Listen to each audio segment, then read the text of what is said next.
Dito naman nabili na. Kaya nga pagsirugan tawag na. Nagbagbagyaw. Good morning mga idol, welcome na naman dito sa ating munting channel mga idol. So bale ito mga idol, ito yung ating ginawang built-in cabinet mga idol. So bale sa video natin ito mga idol, i-share ko sa inyo kung magkano po yung price ng ganito na built-in aluminum cabinet natin. So bale yung door nito mga idol is ito, sliding door lang siya. Sliding door na mirror mga idol. Tapos ito, linagyan natin siya ng shelves.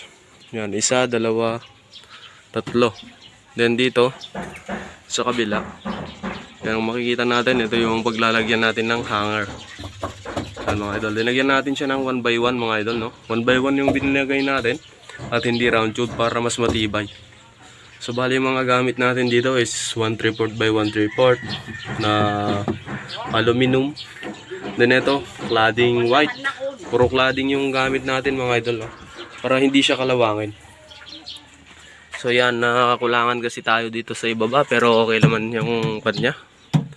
Ito wood finish na cladding yung linagay na lang natin. Then laglagay tayo ng 1 by 1 para sa shelves. Tapos dito sa baba, din yan mga idol.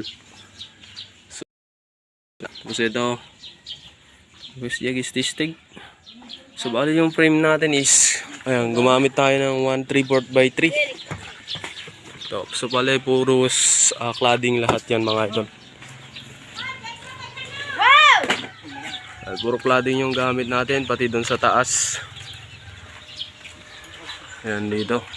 Puro cladding, tapos gumamit tayo ng 1/2 by 1/2 na angle para may paglagyan tayo ng cladding. Then yan, sinilikon na rin natin siya. Tapos yan dito.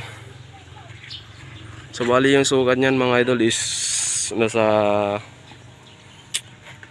6 feet by 7 feet yung sukat niya. Hindi, 5 feet pala. 6 feet by 7 feet. So bali yan, ganyan kasi yung design na gusto ng may-ari mga idol, no? So yan yung ginawa nating design,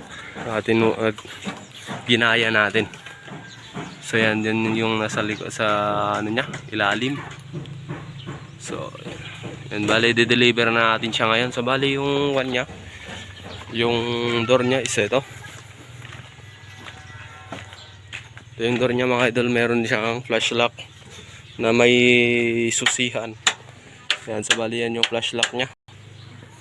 Then yung ano niya is mirror. Yan mga idol, mirror yung close niya. So bali de-deliver na natin siya mga idol, no? So bali yung price nito mga idol is mura lang. So ang kagandahan nito is hindi siya kinakalawang, then hindi inaanuhan ng anay. Tapok mit.